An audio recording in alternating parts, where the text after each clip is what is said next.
Bueno, bienvenidos a todos y a todas al segundo encuentro del ciclo Latinoamérica para sí. La conferencia de hoy va a ser sobre filosofía de la liberación y va a estar a cargo de Ramiro Parodi. Él es doctor en Ciencias Sociales por la UBA y Filosofía por París 8, miembro del Laboratorio de Estudios sobre Democracia y Autoritarismo y becario postdoctoral del Instituto de Investigaciones Gino Germani. Vamos a empezar inicialmente con un momento expositivo a cargo de Ramiro y luego abriremos a preguntas al final para realizar un tiempo de intercambio, por lo cual pueden anotarse preguntas y comentarios para traerlos una vez finalizada la exposición. Y bueno, sin más, paso la palabra a Ramiro y ya estamos listos para comenzar. Bueno, muchísimas gracias Agustina Marín por la presentación y la introducción. También a Sol Gui, que también entre las dos me convocaron a este espacio, que entiendo está organizado por Lectura Mundi y el Centro Ciencia y Pensamiento, así que muchísimas gracias. Ahí justo estaba viendo en el Instagram que va a haber otras conferencias más de teoría de la dependencia que van a dar otros compañeros como Diego Guiller, muy valiosa también. De hecho, vamos a hablar un poco de teoría de la dependencia, así que se nota muy inteligentemente pensado el espacio.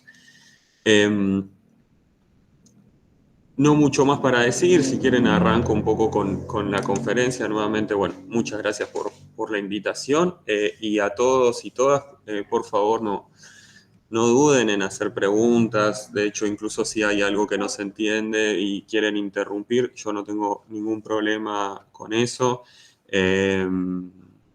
Ningún problema, interrumpan nomás. Ustedes van a ver que yo avanzo un poco salvajemente, pero me pueden detener. No soy un animal. Así que bueno. Como bien dijo Agustina, vamos a hablar hoy un poco de filosofía de la liberación, del pensamiento de Enrique Dussel, y principalmente lo que yo voy a intentar hacer es restituir un poco la herencia marxista dentro de la filosofía de la liberación y dentro del pensamiento de Enrique Dussel, particularmente en los alrededores de este texto de la filosofía de la liberación, que es el que Dussel escribe cuando se exilia en México. Si quieren hacerlo formal esta conferencia se llama La herencia marxista en la filosofía de la liberación de Enrique Dussel, dependencia, violencia y exterioridad. Y bueno, propongo hacer como una pequeña introducción, una introducción caníbal, llamémosle, ¿no? Que es recuperar el manifiesto antropófago. Todas estas referencias ustedes las buscan en internet y salen rápidamente, y si no, también al final podemos hacer como una bibliografía, y se los mando. Una breve interrupción para mí, pero justamente nosotros el jueves que viene vamos a estar hablando de teoría de la dependencia y durante noviembre tenemos programadas dos conferencias. Una que tiene que ver con recuperar la tradición de la cibernética latinoamericana de Oscar Barzowski, y para cierre justamente vamos a estar hablando de antropofagia brasileña el 21 de noviembre. Bueno, espectacular. Parece que lo hubiéramos planeado así. Pero bueno, con Sol conversamos muy seguido, entonces no es raro que se produzcan estos encuentros no previstos. Bueno, nada, primeras dos palabras. Manifiesto antropófago. Por suerte, ni del manifiesto ni de la dependencia les voy a spoilear mucho. Yo les prometo que les voy a hablar de lo que dije que iba a hablar. Pero bueno, quería hacer esta introducción. También conocido, ¿no?, como el Manifiesto Caníbal, publicado en el 1928 por Oswald de Andrade, ¿no?, el poeta y polemista brasileño, dice su descripción, ¿no? Pero búsquenlo, bueno, si van a participar de un encuentro donde esto esté, lo van a ver a fondo. Yo agarré dos frases que me parece que inscriben de qué estamos hablando cuando hablamos de filosofía de la liberación, de qué estamos hablando cuando hablamos de algo que está dentro de la filosofía de la liberación, que es como la apropiación académica de todo esto, que son los estudios decoloniales, ¿no? Las dos frases, una es esta, dice: pregunté a un hombre qué era el derecho. Él me respondió que era la garantía del ejercicio de la posibilidad. Ese hombre se llamaba Galí Matías. Lo devoré. dice, ¿no? Lo devoró a quien le respondió lo que era el derecho. Y hay otra que dice, sin nosotros, Europa no tendría siquiera su pobre Declaración de los Derechos del Hombre, ¿no? Me interesa muchísimo, lean todo el manifiesto, es sumamente breve y está espectacular. Pero para situar un poco, acá vamos a hablar mucho del centro y de la periferia, de lo subalterno, de lo que es apropiado por el capitalismo hegemónico, ¿no? Bueno, ¿cómo se expresó esta voz, ¿no? A principio del siglo XX, bueno, ya tenía, ¿no? En este poeta brasilero algunos temas en particular. El primero, ¿no? De estos es la crítica al derecho, ¿no? La verdad es que uno podría leer en este manifiesto, bueno, Galí Matías con TH, ¿no? Como se escribe en Alemania, me dijo que era el ejercicio de la posibilidad. Bueno, me lo morfé, me lo devoré, ¿no? No le creo de alguna manera, ¿no? Y no me importa lo que me diga, con su derecho y con sus parámetros de justicia. Y en el otro sentido, ¿no? Cualquiera que se haya topado con un texto de los estudios decoloniales va a haber una crítica al eurocentrismo. Bueno, ya en el manifiesto del 28, que no es necesariamente estudios coloniales ni nada de eso, no existía esa corriente en ese entonces, pero bueno, ya uno podía leer esta idea, ¿no? Sin nosotros Europa no tendría siquiera su pobre Declaración de los Derechos del Hombre, ¿no? Hay una suerte de restitución de la relación desigual del centro y la periferia. Pequeño asterisco acá, en gran medida el libro de Eduardo Brunner sobre las sombras y las luces está inscripto, ¿no? Cuando él habla de la necesidad de que la condición de posibilidad de la Revolución Francesa es la revolución haitiana, ¿no? De los esclavos de Haití. Bueno, de alguna manera está diciendo, ¿no? Sin nosotros, podríamos decir, los haitianos, Europa, podríamos decir, los franceses, no tendría siquiera su pobre Declaración de los Derechos del Hombre. Bueno, sitúo un poco esas ideas, ¿no? Como para abrir el pensamiento, abrir la cabeza al principio, y vamos de a poquito entrando en Dussel, ¿no? ¿Cuál es el proyecto de Dussel en los años 70? Él lo que quiere hacer es producir una filosofía latinoamericana, ¿no? Que va a llamar filosofía de la liberación, que dice, fijará su atención sobre el pasado del mundo y sobre la espacialidad, para detectar el origen, la arqueología de nuestra dependencia, debilidad, sufrimiento, aparente incapacidad, atraso, ¿no? Esa es una cita de Dussel de este librito que tengo acá, que es el de Lecciones de la Filosofía de la Liberación, que Dussel, son unos seminarios que Dussel da. Ustedes saben que Dussel es mendocino, allá en la Universidad de Cuyo, antes, en los años 70, antes de exiliarse a México. Vamos a comentar un poco ese exilio, que es sumamente importante. Entonces, el pensamiento de Enrique Dussel es vital, ¿no? Ya que fundó una corriente crítica conocida como el giro decolonial o los estudios decoloniales. Se trata de una perspectiva desde y para América Latina, aunque en muchos casos, y esto hay que decirlo, ¿no? Presenta la paradoja de que varias de estas investigaciones se han realizado y financiado en Estados Unidos. Acá ya empiezo como a sacarme algunos problemas que trae esta corriente de encima, ¿no? Muchos de estos intelectuales han trabajado desde Estados Unidos. Sin embargo, hay una suerte de explicación, que es que los estudios decoloniales nacen en Estados Unidos debido al importante crecimiento de la población latina en los años en los que esta corriente surge, ¿no?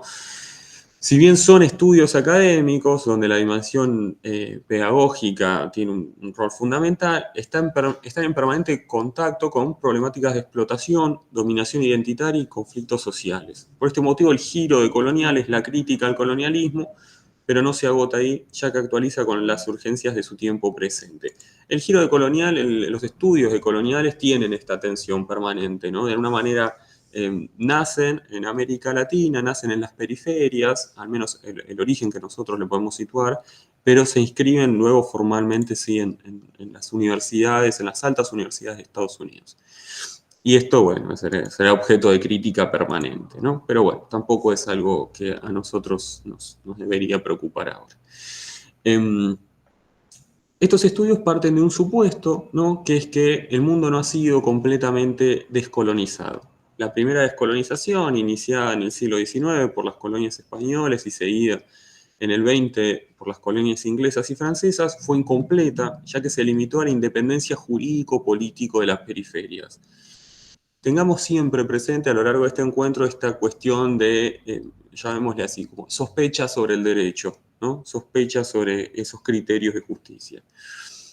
En cambio, la segunda descolonización, a la cual se alude con la categoría de decolonialidad, tendrá que dirigirse a las múltiples relaciones raciales, étnicas, sexuales, epistémicas, económicas y de género que la primera descolonización dejó intactas.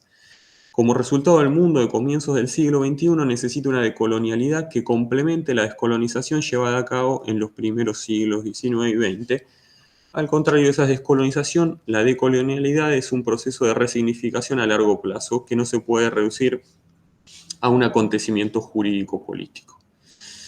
Bueno, esto un poco para empezar a situar, ¿no? El problema que va a plantear los estudios decoloniales, en los cuales la teoría de Dussel se va a inscribir, atañe fuertemente a una crítica de la modernidad, ¿no? Una crítica de la modernidad que produce una imagen de sí mismo, de desarrollo, ¿no?, de progreso, de una etapa del capitalismo que podría producir la reconciliación entre todos sus territorios, ¿no?, y unos efectos, si se quiere, invisibles, silenciados, desplazados, olvidados, reprimidos, fuertemente conflictivos, que son condición de posibilidad de la producción de esa imagen moderna, ¿no?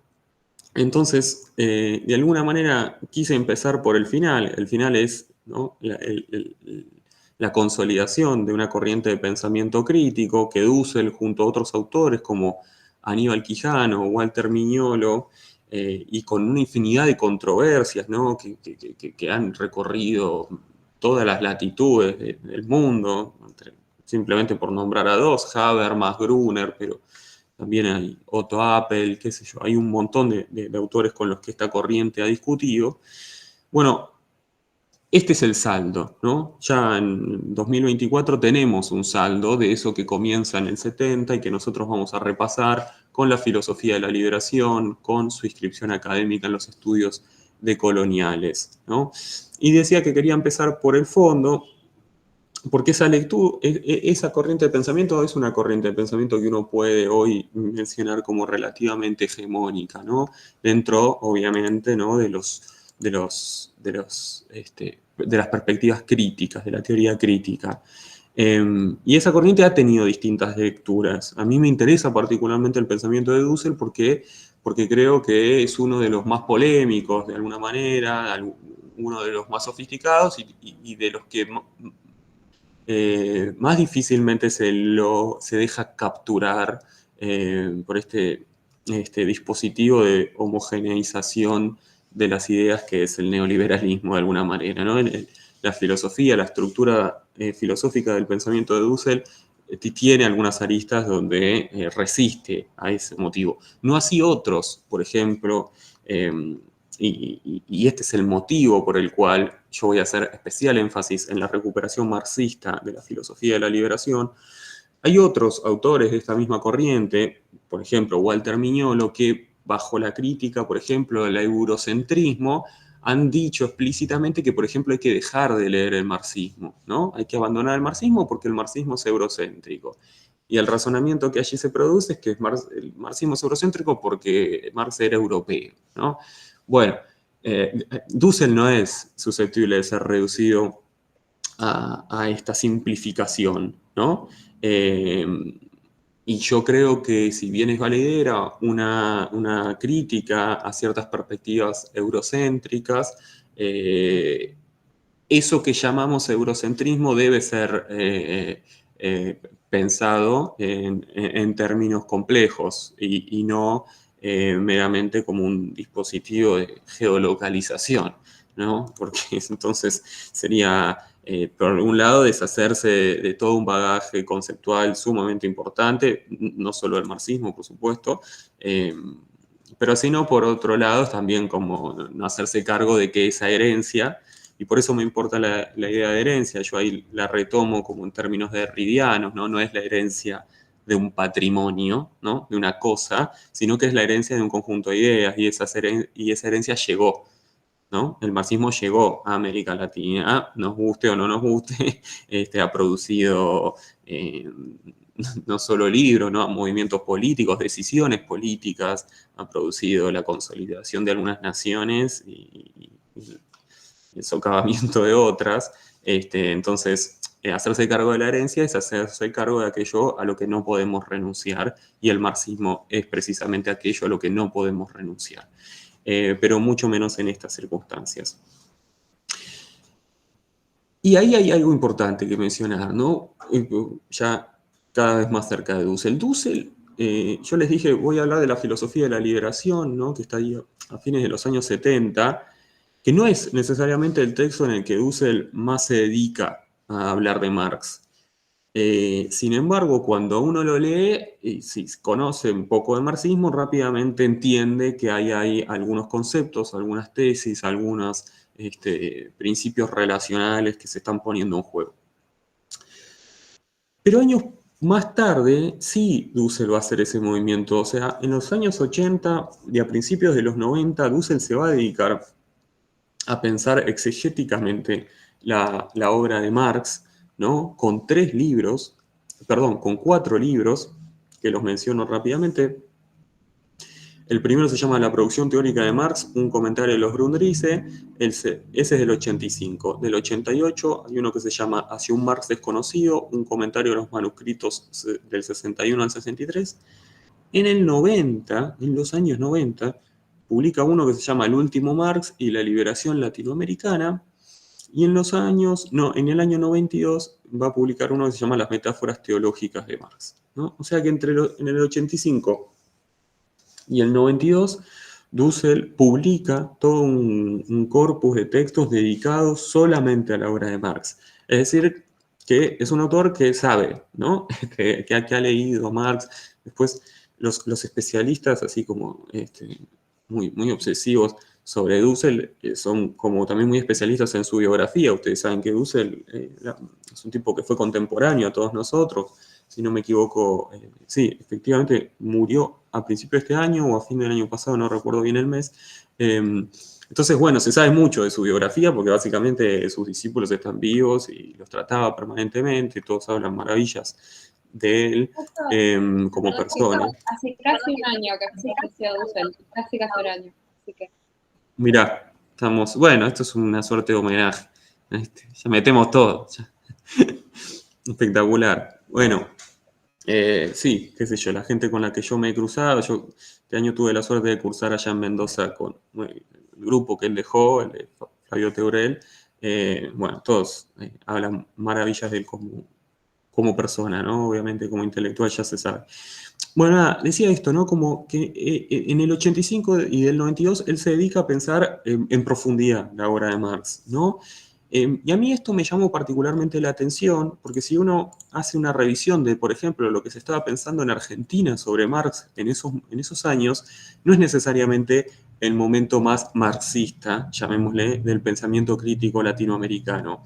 Uno podría situar, después de lo que se denominó como la crisis del marxismo, aquella discusión que se produce entre Europa y México entre los años 70 y 80, como un decaimiento del marxismo, ¿no? que empiezan a aparecer muchas críticas, y esto en Argentina es sumamente claro, ¿no? Por ejemplo, la revista Punto de Vista, en el año 1984, publica un texto de Pepe Nun. José Nun es un intelectual muy conocido, ¿no? Uno de los intelectuales del Pacto Democrático Argentino, por llamarlo de alguna manera, donde un artículo se llama La rebelión del coro, ¿no? Haciendo esta metáfora, ¿no? de las tragedias griegas, ¿no? Donde el coro era la voz del pueblo, ¿no? La voz del pueblo. Y dice lo siguiente, dice: Nada pone más en evidencia el empobrecimiento del marxismo que el mecanismo de la operación por la cual la mayoría de los obreros concretos son relegados al coro de los alienados, de los sometidos a la hegemonía burguesa, como si lo único que hubiese que explicar es por qué no se comportan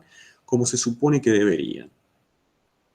Dice que es una teoría empiricista del conocimiento, dice que el conocimiento es simple copia de la realidad, que en la clase obrera está invertida, que tiene una teoría idealista del lenguaje. Bueno, como este texto de Nun, créanme, yo esto lo estudié, hay un montón de textos que se dedican a criticar al marxismo en los años 80 y 90 en América Latina y en Argentina en particular, ¿no? Es decir, es un momento de decaimiento del marxismo como corriente de pensamiento. Y siempre me llamó la atención que, sin embargo, en estos años, Dussel, allá desde México, por supuesto que hay que tener en consideración todas estas, las diferencias geográficas no es menor, pero también es cierto que Dussel era argentino, ¿no? Y que los argentinos estaban criticando al marxismo en ese momento, los intelectuales argentinos, y él publica 4 libros, ¿no? En el mismo tiempo que todo el mundo está criticando al marxismo, insisto, ¿no? Estos años, fines de los 80, principios de los 90, es el momento también donde podemos encontrar un momento del capitalismo neoliberal con una clara promesa globalizadora, ¿no? El capitalismo venía post victoria de la Guerra Fría a decir, bueno, tengo un conjunto de ideas que con este proyecto jurídico-político, que es el liberal democrático, nos va a poder producir un mundo más justo para todos y donde todos vamos a tener oportunidades de crecer y de ser felices, ¿no? Tenía el capitalismo en ese momento, a diferencia quizás de estos años que estamos transitando, tenía claramente una promesa redentora, ¿no? Era un neoliberalismo utópico, por decirlo de alguna manera.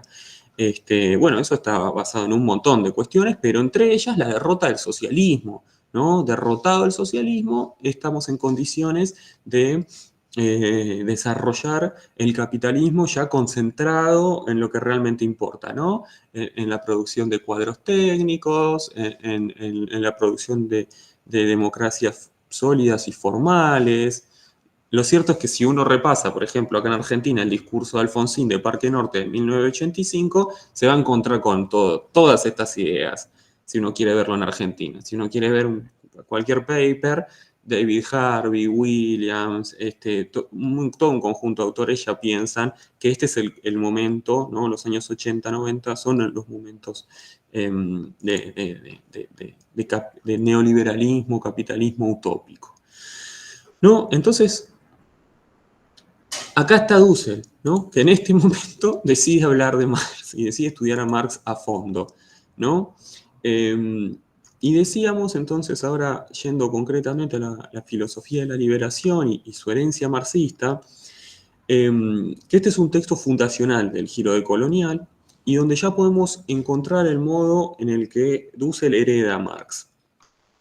Vamos a explorar entonces esa arista y la otra aclaración que hay que hacer es cualquiera que lea la filosofía de la liberación se va a encontrar con una estructura filosófica bien formal, bien compleja, donde no solo la política es uno de sus ejes centrales, sino que también está la erótica, la pedagógica. Bueno, yo fundamentalmente voy a hacer énfasis en la política, ¿no? Pero hay que tener en cuenta que es difícil desmarcar también el pensamiento de Dussel de estas otras instancias. Les decía entonces que Dussel escribe este texto cuando él se exilia a México, ¿no?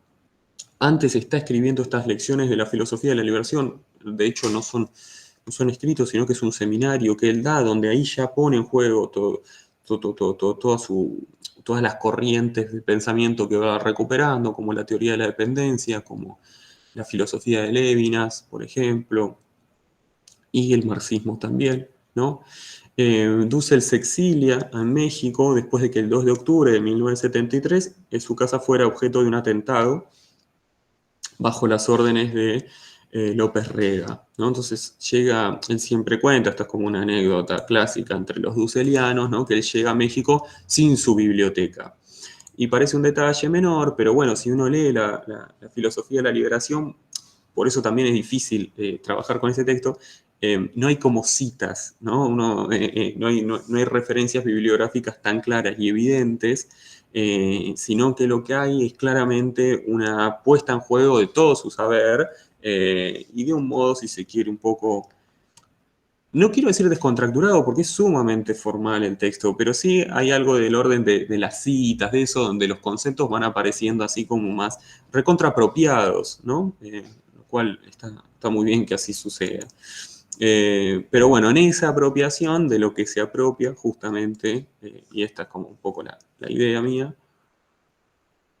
es de la teoría marxista, ¿no? Es de la teoría marxista. Y entonces yo quiero plantear acá tres herencias de Dussel, tres formas de heredar al marxismo, llamémosle. La primera va a ser la teoría de la dependencia, la segunda va a ser la violencia constitutiva del capital y la tercera va a ser la exterioridad.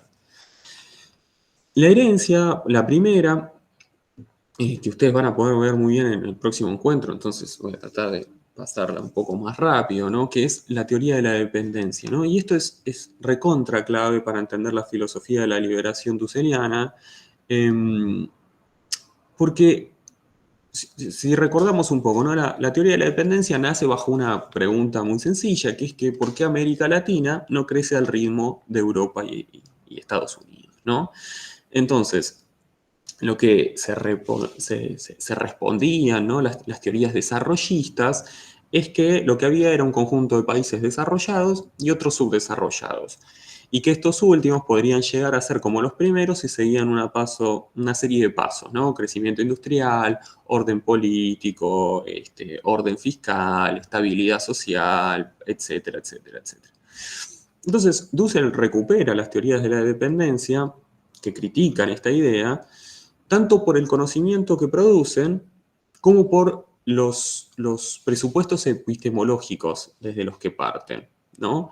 Va a recuperar tanto la refutación de la teoría desarrollista que produce la teoría de la dependencia, pero va a recuperar, esto es a lo que me refería con lo epistemológico, el modo que tienen de pensar la relación entre el centro y la periferia como una dependencia constitutiva, ¿no? Y no una linealidad donde algunos están un poco más atrasados y otros un poco más adelantados. El dependentismo tiene un grandísimo conjunto de autores, ¿no? Enrique Cardoso, Gunder Frank, Mauro Marini, muchos de ellos, por no decir todos, acá habría que preguntarle a Giller, pero sí muchos con formación marxista. Yo creo que formación marxista tenían todos, hay que ver quiénes eran marxistas y quiénes no, pero formación tenían todos, ¿no? Bueno, el dependentismo fue sacudido por los golpes de Estado del 64 de Brasil y Bolivia y por la Revolución Cubana del 59, ¿no? Estos son como, también uno puede ir viendo acá la historia, cómo la historia permea estas teorías, o básicamente más que permea, son su condición de posibilidad. Y comenzó a cuestionar el desarrollismo porque observaba justamente que el desarrollo produce subdesarrollo. Desde esa premisa, plantean la hipótesis del dependentismo como una relación constitutiva entre el centro y la periferia, señalando que indefectiblemente para que cambie un polo tiene que cambiar el otro. Fundamentalmente lo que tiene que cambiar son las relaciones de desigualdad, intercambio y dominación. En el mismo sentido, el dependentismo es un llamado a repensar las particularidades nacionales en el marco de unas relaciones geopolíticas de dominación, ¿no? Y no como excentricidades nacionales, algo que últimamente está excesivamente de moda, ¿no? Yo por eso también tengo como esta necesidad de hacer tanto énfasis en el marxismo, pero también en todas las teorías que de alguna manera se inspiraron en el marxismo. Nosotros acá en Argentina seguimos pensando a Argentina como un caso excepcional. ¿Y por qué no somos como Europa? ¿Y por qué no somos como Australia y Nueva Zelanda? ¿Y por qué no? Bueno, esa pregunta está directamente mal planteada, ¿no? Y está mal planteada ya hace 80 años, gracias a todas estas teorías que nos dijeron, vos no podés pensar el caso nacional de una forma aislada, lo tenés que pensar en relación a sus relaciones de dependencia, justamente, relaciones constitutivas de dependencia. Entonces, por eso es también necesario de alguna manera recuperar un poco todas estas teorías.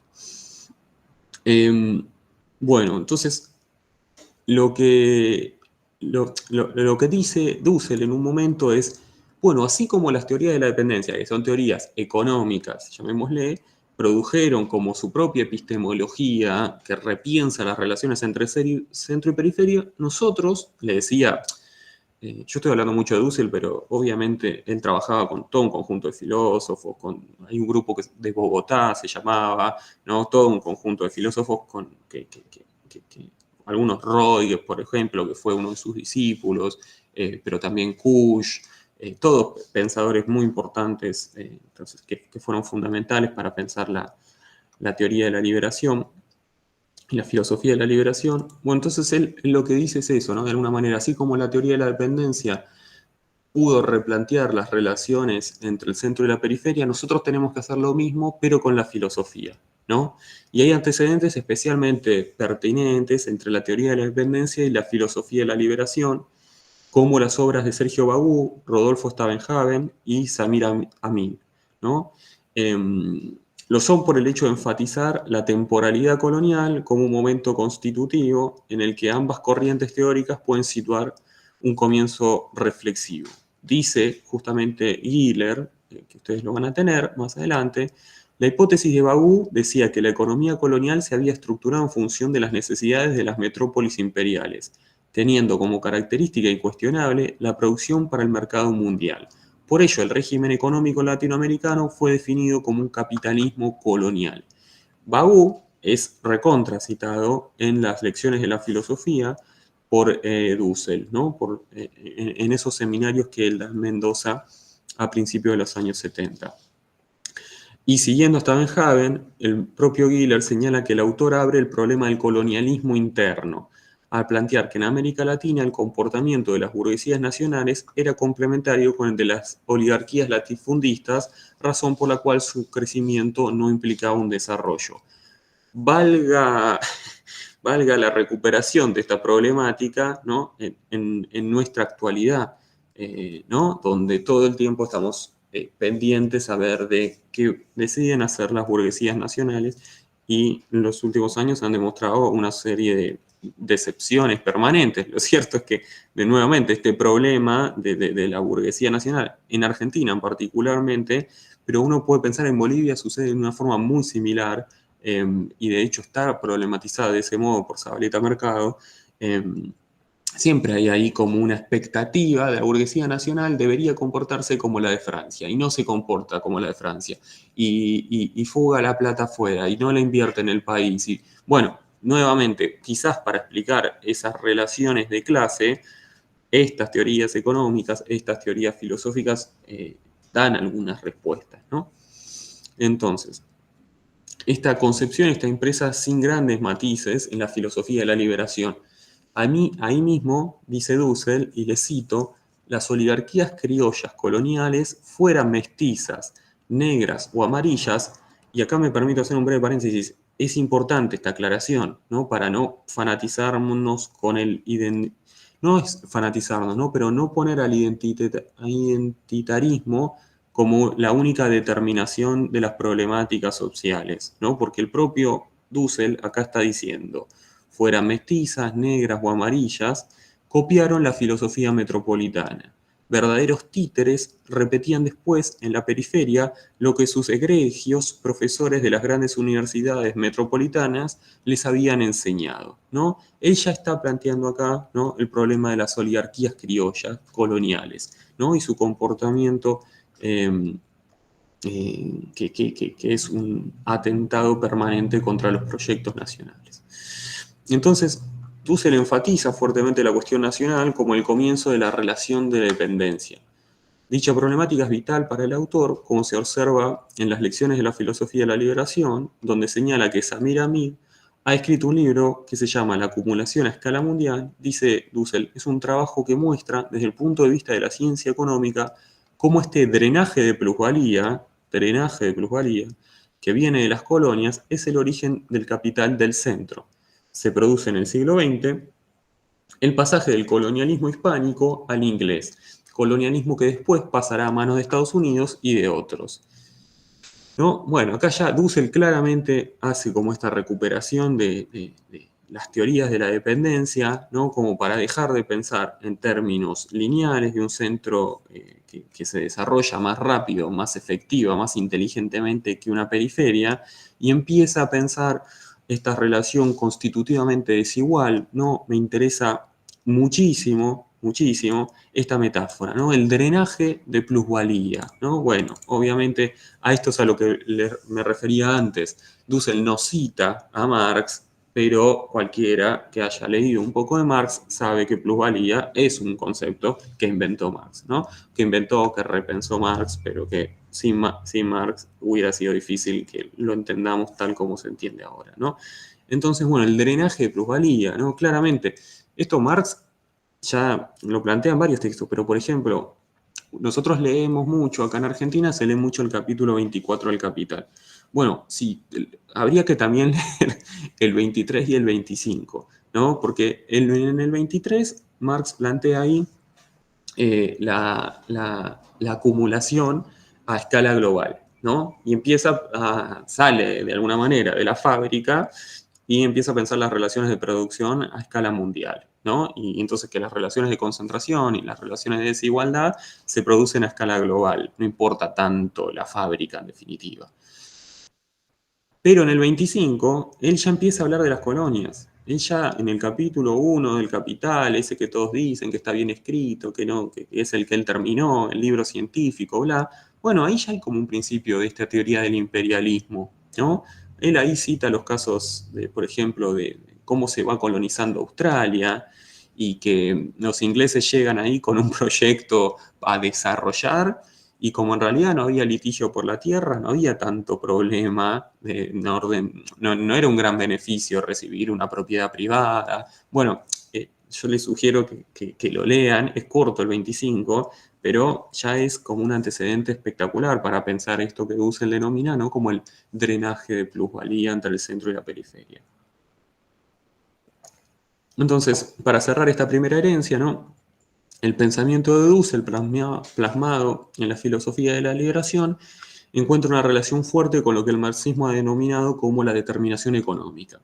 Claramente no es de forma unívoca ni unidireccional, como se plasma en la metáfora del edificio, ya absolutamente criticada, pero sí hay un interés, pero sí hay un énfasis que el filósofo no pierde de vista a pesar de que no sea su mayor interés. Dice, la historia de Latinoamérica es una historia de dependencia, de dominación.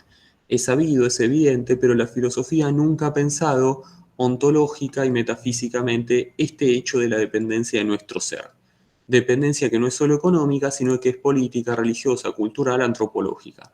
Dependencia en todos los niveles de nuestro ser, ¿no? Y entonces es el motivo por el cual, bueno, Dussel se lanza inspirado por las teorías de la dependencia, claramente determinado por esas teorías, a repensar su filosofía, ¿no? y a plantear un nuevo esquema filosófico.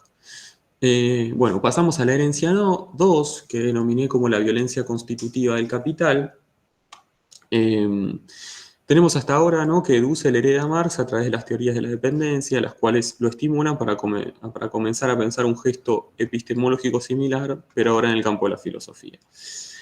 Pero en el texto también encontramos un trabajo directo ya con la obra de Marx, no mediada por otras teorías, como la teoría de la dependencia, ¿no? Y ahí Dussel convoca a un pensamiento relacional, y esta es una lección de su legado. No se puede desconectar a la filosofía de la liberación de su determinación económica, pero esta es siempre ya una relación compleja debido a que debe lidiar tanto con su mito, el mito del descubrimiento de América, al tiempo que restituir una teoría capaz de abordar la problemática en términos económicos que recoge un cúmulo de contradicciones, es decir, la teoría de la dependencia.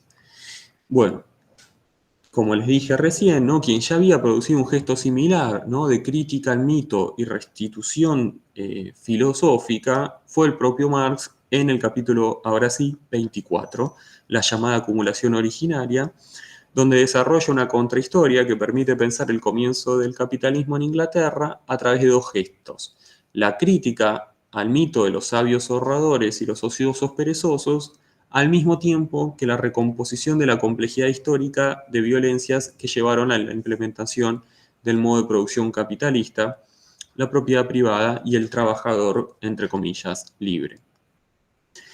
La desconfianza en torno al estatuto jurídico del hombre libre que Marx plantea en este capítulo 24 es retomada por Dussel, ¿no? Por eso les decía en su momento, y retomé esa frase del manifiesto, que hay un problema con el derecho para Dussel, ¿no?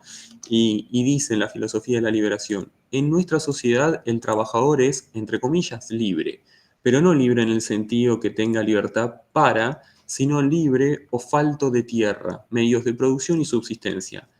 Y dice libertad como pobreza absoluta, como despojamiento total, como el que solo tiene su propio pellejo para vender. Bueno, lo cierto es que una traducción un poco rara de Marx podría tener una frase igual a esta, ¿no? El trabajador es libre, entre comillas, y esas comillas son todo, ¿no? Son todo. ¿Por qué son todo? Porque ahí está la crítica a la imagen de libertad, la crítica al mito de la libertad, pero a su vez está, tras esas comillas, también está la restitución de la complejidad, ¿no? Cuando dice libre, libre de vender su fuerza de trabajo, ¿no? Entonces, bueno, esa no es una libertad, porque sí, para vender la fuerza de trabajo es condición necesaria de reproducción de la vida, más que una libertad es una obligación. Y entonces, acá hay otra, si se quiere, acá hay como una herencia muy, muy directa, ¿no? De esta sospecha de Dussel sobre el concepto de libertad, que es un concepto de libertad jurídico, y una restitución del problema de la violencia constitutiva, ¿no? Y él habla, ¿no?, acá de pobreza absoluta. Pobreza absoluta es una traducción del alemán de una palabra que no aparece tanto en el Capital, pero sí en los Grundrisse y en algunos manuscritos que el propio Marx utiliza. Si se quiere, como este Marx más afín a Dussel, que puede ser como un Marx más, sí, como preocupado, si se quiere, por los efectos políticos del capitalismo, ¿no? Despojamiento total como el que no tiene más que su propio pellejo para vender. Bueno, eso lo dice Dussel y es exactamente algo que podríamos encontrar y que encontramos en varios fragmentos de Marx, ¿no? Acá nos encontramos entonces con la tesis central, una de las tesis centrales de la filosofía de la liberación, la cual trabaja a partir de la obra de Levinas. Entonces, acá este es el movimiento, si se quiere, más particular que hace Dussel, ¿no? Que es esta articulación entre Levinas y Marx, ¿no? ¿Por qué? Dice Dussel. El otro se revela realmente como otro en toda la acuidad de su exterioridad, cuando irrumpe como lo más extremadamente distinto, como lo no habitual o cotidiano, como lo extraordinario, lo enorme, es decir, lo fuera de la norma, ese es un término levinasiano, como el pobre, el oprimido, el que a la vera del camino, fuera del sistema, muestra su rostro sufriente y sin embargo desafiante. Tengo hambre, tengo derecho a comer. Bueno, esto, para los que no lo conocen, es claramente una herencia, ya no marxista, sino levinasiana, ¿no? Levinas ha producido toda una teoría en torno al encuentro con el rostro del otro, ¿no? Como una suerte de ontología del sujeto moderno que requiere permanentemente de evitar ese tipo de encuentros, pero que sin embargo, a medida que la modernidad va mostrando sus fracasos, ese otro aparece y aparece, y uno podría decir, y nos interpela, ¿no? Acá la frase que dice Dussel es, tengo hambre, tengo derecho a comer. Evidentemente hay un llamado de ese otro, ¿no? Y entonces Dussel va a jugar mucho con esta idea del rostro del otro. El otro no es una persona necesariamente, aunque en el ejemplo aparezca personificado, ¿no? El otro es la otredad radical, el otro es sobre todo, por eso habla del pobre absoluto, ¿no? El otro es lo exterior a la modernidad, ¿no? Es decir, su residuo necesario para ser modernidad, justamente, ¿no? Vamos a desarrollar eso un poquito más, ¿no? El principio levinasiano radica en el acontecimiento ontológico que produce el encuentro con el rostro ajeno al mostrar la presencia de la otredad radical. El rostro es la exterioridad de la totalidad.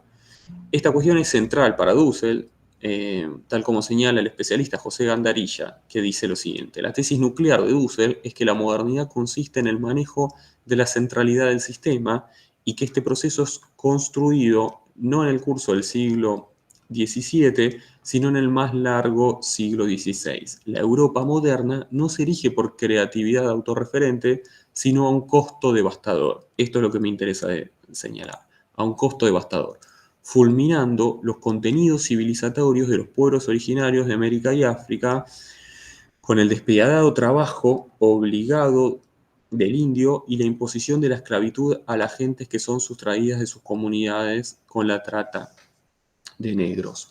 Entonces, esta es una cita de José Gandarilla, un mexicano especialista en Dussel, de hecho fue discípulo de él, que da cuenta de que la modernidad produce así la totalidad que niega la exterioridad permanente. Y uso estos términos porque son los términos de Dussel. Dussel va a criticar la modernidad, Dussel va a hablar de una totalidad y va a hablar de la exterioridad que esa totalidad niega. Y esa exterioridad se presenta en distintas personificaciones. El rostro del otro es, si se quiere, una de esas representaciones, ¿no? Es decir, ese rostro que nos interpela y nos pide dinero y nos pide ayuda y nos dice tengo hambre, y en ese gesto de interpelación lo que subyace también es la falla, ¿no? La falla de la modernidad. La negación es constitutivamente violenta y se da en términos, dice Dussel, eróticos, pedagógicos y económicos, ¿no? Yo insistía en que me estoy concentrando en la cuestión política, pero para Dussel esta relación entre la modernidad totalizante que niega la exterioridad también se produce en términos eróticos, y él ahí va a tener su tesis sobre las relaciones sexogenéricas. También se produce en términos pedagógicos, y entonces él ahí va a tener toda su tesis sobre la colonialidad del saber. Yo no me estoy metiendo ahí, pero yo calculo que les debería sonar o les debe sonar todos estos términos. Bueno, muchos de ellos son de raigambre o dusseliana o de la filosofía de la liberación, ¿no? Entonces, en la filosofía de la liberación, Dussel dice lo siguiente sobre el rostro. Miren lo que dice: para matar previamente hay que destruir al otro de su exterioridad sagrada y reducirlo a un enemigo. De igual modo, en tiempo de paz, para los dominadores, y de coexistencia pacífica, para mejor explotar a la periferia, al otro se lo degrada de su dignidad de persona y se lo constituye como mano de obra, instrumento de instrumento, robot ultra perfeccionado, cosa útil, ¿no? La cosificación del otro entonces permite que las aristocracias manejen a los pueblos como pluralidad, multitud, lumpen, animales con lobos, pero no son seres humanos, como ya enseñara el clásico Aristóteles acerca de los esclavos en Grecia. Y dice: el rostro del campesino expulsado del campo empobrecido, suplicante, es negado como el rostro de alguien y es interpretado como un asalariado más, subsumido realmente, materialmente, como un accesorio consciente maquínico. La máquina, el robot, el rostro material del capital ha hecho del rostro del ser humano un instrumento de sí mismo, ¿no? Todas estas alusiones de las que habla tanto Dussel sobre el rostro del otro, ¿no? A mí me hacen acordar mucho a un cuadro que todos habremos visto, me imagino, ¿no? Que es ese cuadro de Berni sobre las manifestaciones, ¿no? Que está en el Museo del Malva y que muchos utilizamos para hacer algunas presentaciones, ¿no? Que ese es el rostro que interpela, ¿no? Es el rostro de las masas, es el rostro del pueblo pidiendo comer, ¿no?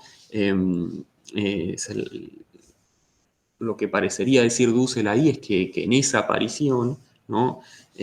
Lo que aparece justamente es lo que la modernidad niega, ¿no? A esta cuestión precisamente Dussel la retoma a partir de la obra de Marx, ¿no? Y ahora es el concepto marxista con el que de alguna manera uno podría pensar, ¿no?, que a esta obra de Lévinas le entra por dos lados, ¿no? Por un lado le entra por la violencia constitutiva del capital, que es el capítulo 24 de Marx, pero a su vez también le entra por el concepto de trabajo vivo, ¿no?, que está en los Grundrisse y está en los manuscritos también, que ahora vamos a desarrollar un poco, ¿no? Dice: el trabajador libre, siempre entre comillas, es la exterioridad con respecto al capital, al capitalista, cuando todavía no ha vendido su capacidad de trabajo, pero es igualmente exterioridad plena nada. El pobre, pauper, decía Marx, desocupado por el capital y explotado del mundo, ¿no? Ahora vamos a entrar un poquito más en este concepto de trabajo vivo, ¿no?, que es el otro concepto más que Dussel retoma, pone en juego, a veces cita, a veces no, de Marx, perdón, pero que es constitutivo de la filosofía de la liberación. Dussel arma entonces un esquema donde la figura del pobre aparece como esa exterioridad que se hace presente en la irrupción del rostro del otro. Pero el pobre es definido, en primera instancia, en términos marxistas, como aquel poseedor de trabajo vivo. Y entramos entonces a la tercera herencia, que es la exterioridad. Dussel afirma que la categoría por excelencia de Marx no es la de totalidad, sino la de exterioridad. Este es un juego que hace Dussel de alguna manera, porque en realidad es en su pensamiento, en el pensamiento del propio Dussel, donde la categoría de exterioridad es una de las categorías centrales, ¿no?, y los distintos modos en que esa exterioridad aparece. Lo que es importante acá pensar es intentar evitar, por más que las palabras seleccionadas por el autor nos lleven hacia ahí, siempre hay que poner un freno, porque cuando uno lo lee, ese freno está en pensar a la exterioridad, que la dicotomía es totalidad-exterioridad y no es interioridad-exterioridad, ¿no? La dicotomía de Dussel es totalidad-exterioridad y la relación entre totalidad y exterioridad es constitutiva, ¿no? Es como la de centro y periferia. Pensémoslo así, y no como algo que está fuera y algo que está dentro, porque, insisto, él habla de totalidad y de exterioridad, no habla de interioridad, ¿no?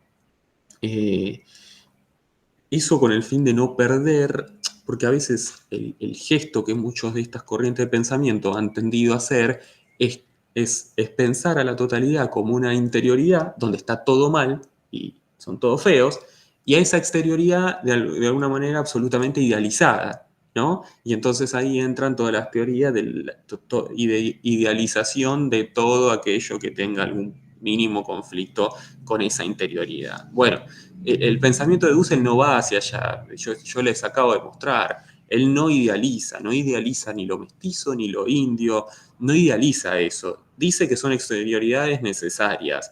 Ahora, no da por sentado de que a priori son portadoras de nada, ni que son, ni de que sean más bondadosas, ni éticamente superiores. Todo eso no está en Dussel, no está en Dussel.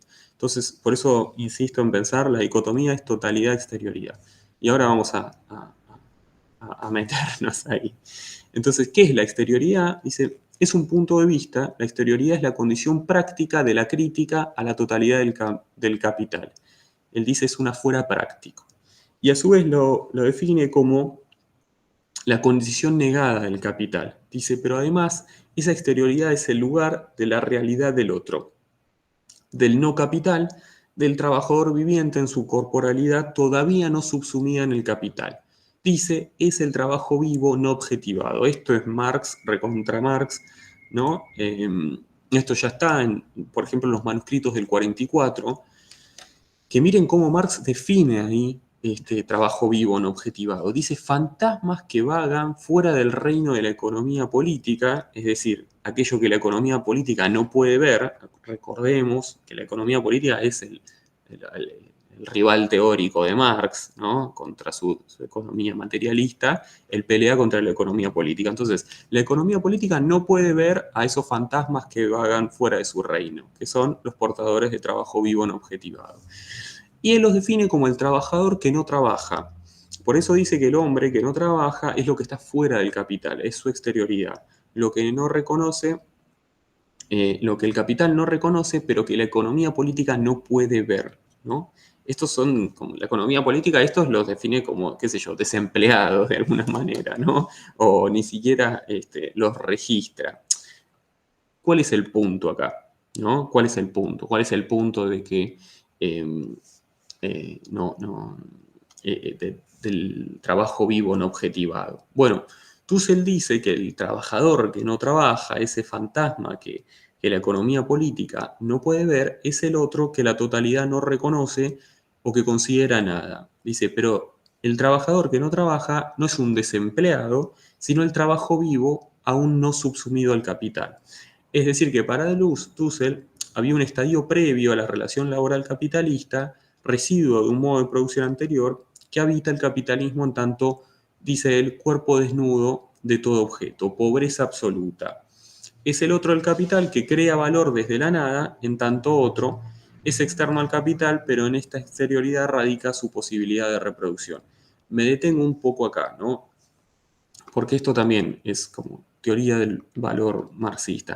De alguna manera, lo que está recuperando Dussel acá es la idea de que el capital se reproduce allí donde las relaciones capitalistas no están del todo desarrolladas.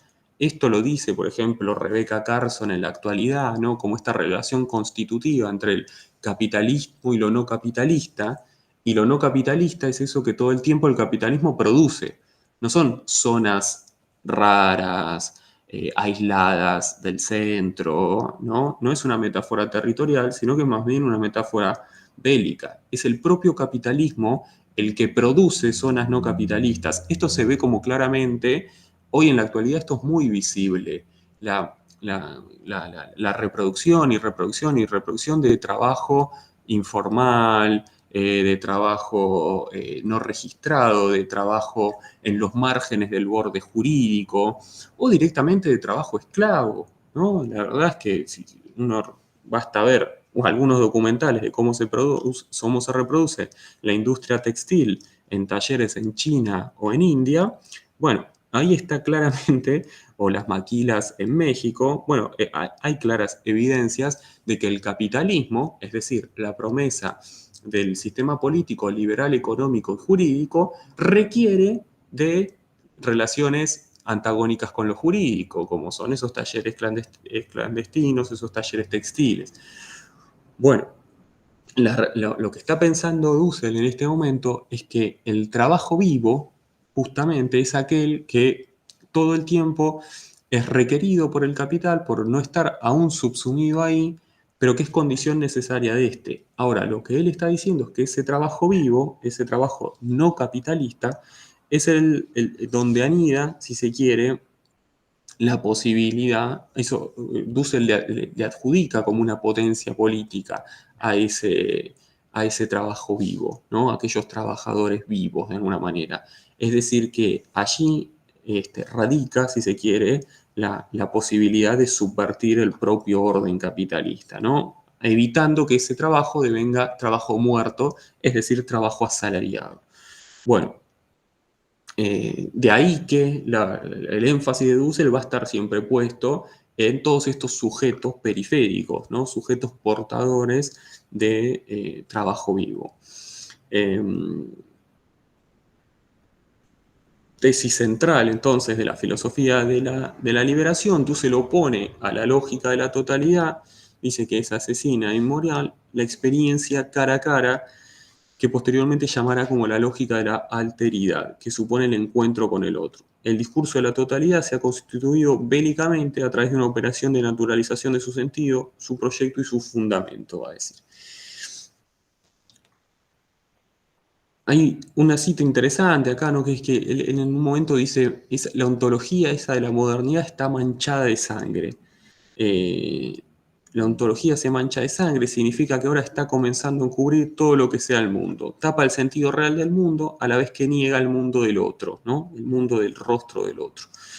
Entonces lo que tenemos es que el trabajador, el capital del otro, es un pobre, en este término ya riguroso, ¿no? Que le da Dussel, la figura del pobre desplazada después a la figura del pueblo, Dussel le da como un sentido profundo, ¿no? Es aquel que está despojado de los medios para realizarse, ¿no? Y va a decir que el fetichismo del capital consiste en su pretensión de crear valor desde sí, mientras que en realidad crea valor a través de este pobre, ¿no? Dice, la producción de más valor por parte del capital proviene del hecho de haber subsumido la exterioridad de la fuente creadora del valor, es decir, el trabajo vivo, ¿no? Este es uno de los conceptos centrales para Dussel, que recupera de Marx, que lo hace posible después para él desarrollar entonces su concepto de pobre, su concepto de pueblo, eh, eh, para pensarlo permanentemente, ¿no? ¿Qué tiene este otro? Bueno, lo que tiene es trabajo vivo, ¿no? Lo que tiene es trabajo vivo. Y entonces, que el capital requiere subsumir permanentemente para reproducirse, ¿no? Entonces, aquí llega a la filosofía de la liberación un poco al concepto de pueblo, ¿no? A través de estas, si se quiere, tres herencias que fuimos planteando, llega el concepto de pueblo, que es el sujeto político por antonomasia de la filosofía de la liberación. De hecho, Dussel va a ser acusado de populista en algún momento, porque él dice que el pueblo es lo que está por fuera, ¿no?, de esta totalidad hegemónica, y que en la relación centro y periferia representa justamente a las naciones periféricas. Dice, el bloque social de los oprimidos de una totalidad política que guardan cierta exterioridad, el otro político periférico, ¿no? Es decir, es la condición de explotados lo que hace a externos a la totalidad, ¿no? Y explotados, no en el sentido jurídico, pero sí en el sentido, si se quiere, más capitalista, ¿no? El más capitalista en el sentido explotado en los términos del capítulo 24, ¿no? El pueblo es también anterior a la totalidad capitalista, dice, las masas empobrecidas entonces responden a un proceso histórico determinado, la disolución de sus antiguos modos de producción. Esto es cierto que también hay que situar acá un poco la relación de Dussel con otros filósofos del pensamiento latinoamericano de esa época, ya con esto voy concluyendo un poco, que son René Zabaleta Mercado y José María Aricó, ¿no? Que son dos autores, entre otros, ¿no?, que han pensado permanentemente en la necesidad de que América Latina, el marxismo latinoamericano, requiere abandonar la categoría clásica del marxismo, de que el sujeto político es el proletario industrial, e incorporar de alguna manera, las masas vivientes de sus territorios. Y entonces ahí aparece claramente, por ejemplo, la pregunta por qué hacemos, cómo pensamos al campesino, ¿no? América Latina no está poblada de industrias, sí lo está poblada de campesinos. Bueno, ¿qué es esto, no? Para los marxistas. Es un sujeto político, bueno, Marx lo define en algunos textos sobre Francia como una pequeña burguesía. Si es una pequeña burguesía, es algo plenamente capitalista, que no tiene, pues, si se quiere, esa potencia política que nos interesa. Bueno, pero en América Latina no necesariamente puede pensarse al campesino como pequeña burguesía, porque hay un montón de factores desde la propiedad, pero sobre todo el modo de producción que tienen, que no los hace como subsumibles a esa categoría. Bueno, esto que hoy nos parece quizás un poco ridículo, en ese momento hay partidos trotskistas, partidos de izquierda se han organizado relegando a los campesinos a reformas de segunda generación, despojándolos de potencia política, porque justamente leían a Marx en términos estrictamente, si se quiere, ortodoxos, ¿no? Y entonces ellos estaban buscando sus proletarios, ¿no? Cuando en muchos casos esos proletarios estaban frente a sus ojos, que eran las masas campesinas. Bueno, Dussel esto lo ve, Zabaleta lo ve, Aricó lo ve, entre otros, ¿no? Otro autor que fue marxista y terminó renegando del marxista, que fue René Fausto Reinaga también observa esto, ¿no? Del problema del indio, del problema del campesino, bueno, esto claramente, acá hay una potencia política, estos sujetos están organizados, tienen sus formas de producción, son condición necesaria de la explotación del capital, se produce, si se quiere, una explotación aún más alta, no son reconocidos por el capitalismo, en fin.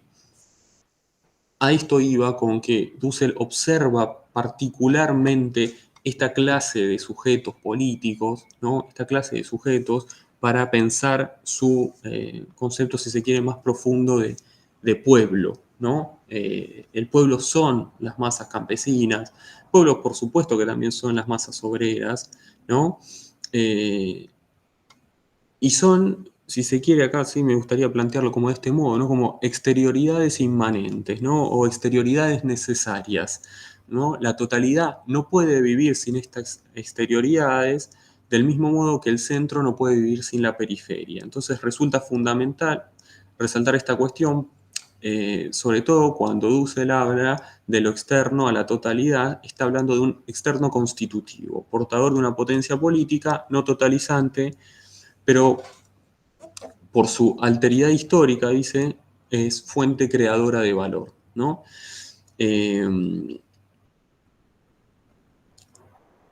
Entonces, para cerrar, ¿qué hace de un sujeto un externo a la totalidad? Dussel no tiene esa vacilación, el esquema a través del cual piensa le permite deshacerse de estas determinaciones teoricistas de los partidos políticos de izquierda de ese momento, como La Nación o El Trabajo, para pensar a los pueblos, dice, en situación. Y miren el desplazamiento que produce acá, ¿no? Dice, ya no recurre a Marx, sino a Fidel Castro, y dice, no debe olvidarse que además, como expresa Castro, entendemos por pueblo, cuando de lucha se trata, a la pequeña burguesía revolucionaria, a los marginados, a las etnias y a todos los pueblos que deben incluírselos bajo esta categoría analítica, ¿no? Entonces, hay también acá una suerte ya en los años 70, como una suerte de advertencia que hace Dussel sobre la tragedia política, ¿no? De pensar al sujeto político bajo un esquema estrictamente formal, ¿no? Y con una serie de a priori teóricos, ¿no? El pueblo entonces tiene que reunir estas características.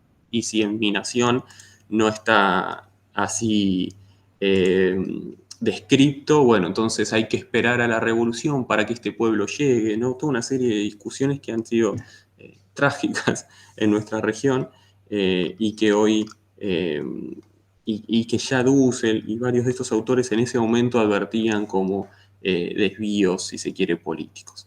Bueno, y cierro con una pequeña alusión, ¿no? Una recuperación de la noción de utopía propia de Marx, que Dussel también incorpora, ¿no? Dussel redefine las utopías de su presente y las escribe dentro de la lógica levinasiana a la que hicimos mención, ¿no? Y reescribe creativamente a Marx, cuya utopía de la liberación se encuentran varios pasajes. Esto ustedes seguramente lo conocen, ¿no? Todos esos pasajes de la ideología alemana, el manifiesto,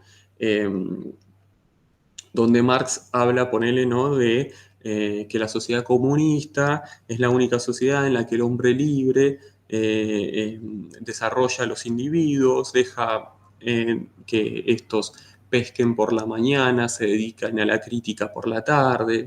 En otra frase dice, ¿no? Una alta forma de sociedad, una sociedad en la cual el completo y libre desarrollo de todas las formas individuales constituye la regla. No está esta idea como de los individuos libres que pueden dedicarse por esto que decía, ¿no? A la caza por la mañana, a la pesca durante la tarde, a criar ganado al atardecer y a la crítica a la hora de la cena. Hay varias frases, ¿no? que aparecen como, son utopías, ¿no? Que describe Marx, y Dussel de alguna manera reescribe, ¿no?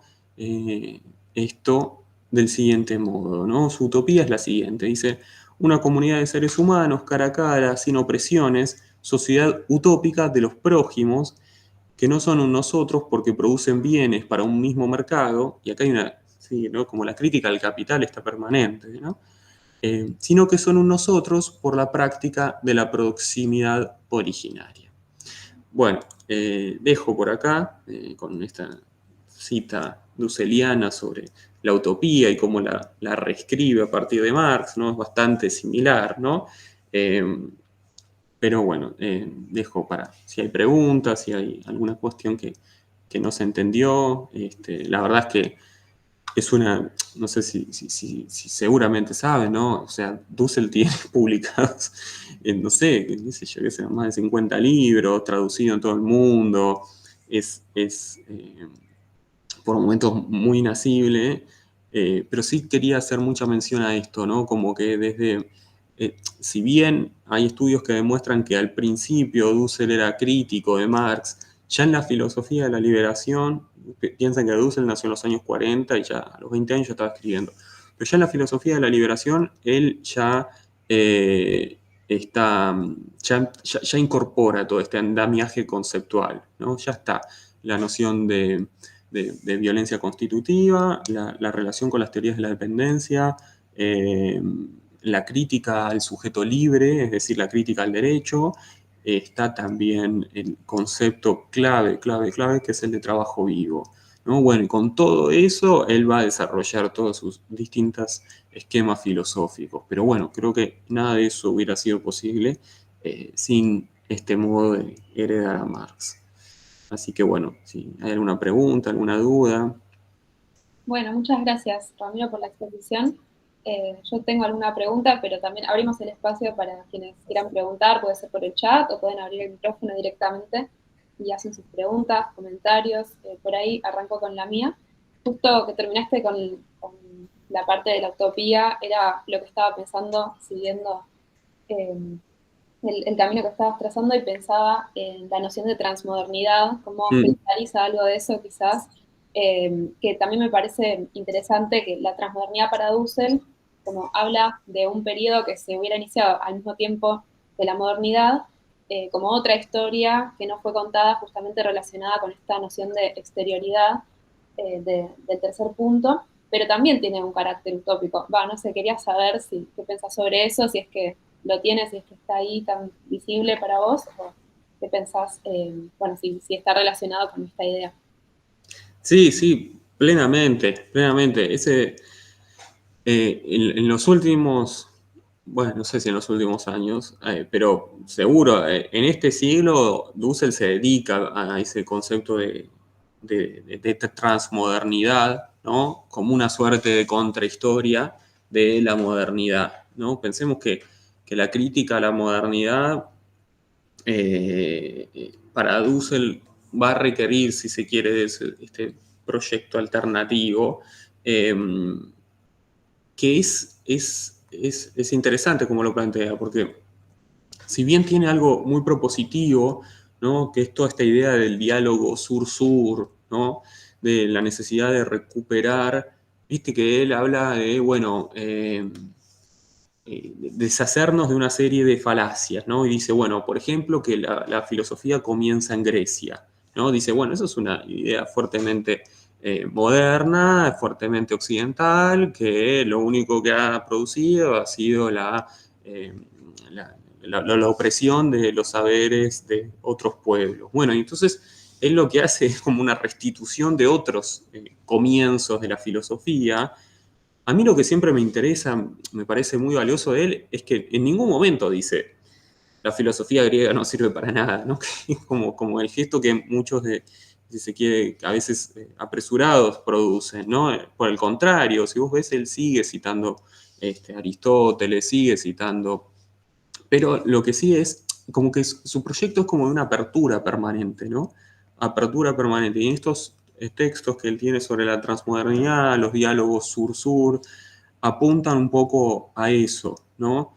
Pero él mantiene la atención, porque en ningún momento él se quiere deshacer. Por ejemplo, Mignolo dice, bueno, ya no en un momento dice algo así como, no hay que hablar más castellano, ¿no? No hay que hablar más castellano, hay que hablar lenguas originarias, nada más que lenguas. Bueno, es como un poco, yo lo veo un poco eso como ya más allá que una utopía, es absolutamente irrealizable, ¿no? Entonces, Dussel tiene como, si se quiere, su proyecto político es más potente porque es más realizable, ¿no? En un punto. Y aún así no deja de ser una utopía, porque la verdad es que dejar de pensar que el origen de la filosofía está puesto en Grecia es muy difícil, ¿no? Permanentemente nosotros estamos usando toda una serie de conceptos que sin saberlo remiten un poco ahí. Creo que ese gesto que él exploró mucho los últimos años, y ahí a mí la verdad que un poco se me va, pero él ha sido un gran, si se quiere, desmalezador, ¿no? ¿Viste esta metáfora del que abre un poco camino, o sea, el que prolija un poco la maleza de las filosofías no occidentales, ¿no? Y entonces él ha rescatado toda una serie de filósofos de la India, de África, bueno, ¿no? Y entonces ese gesto me parece sumamente potente, ¿no? De, bueno, empecemos por acá, vayamos a leer a estos, en fin, bueno, eso siempre, Dussel siempre desde el plano político, desde el plano filosófico político, ¿no? Él jugaba un poco en esa cancha. Uno podría pensar que también estas experiencias desde la política han nacido y uno las ve permanentemente. ¿Qué quiero decir con estas con experiencias transmodernas en ese sentido, ¿no? Que subvierten la lógica moderna y la discuten? Pero bueno, estamos hablando de Dussel y entonces está bien que nos concentremos ahí en esos movimientos.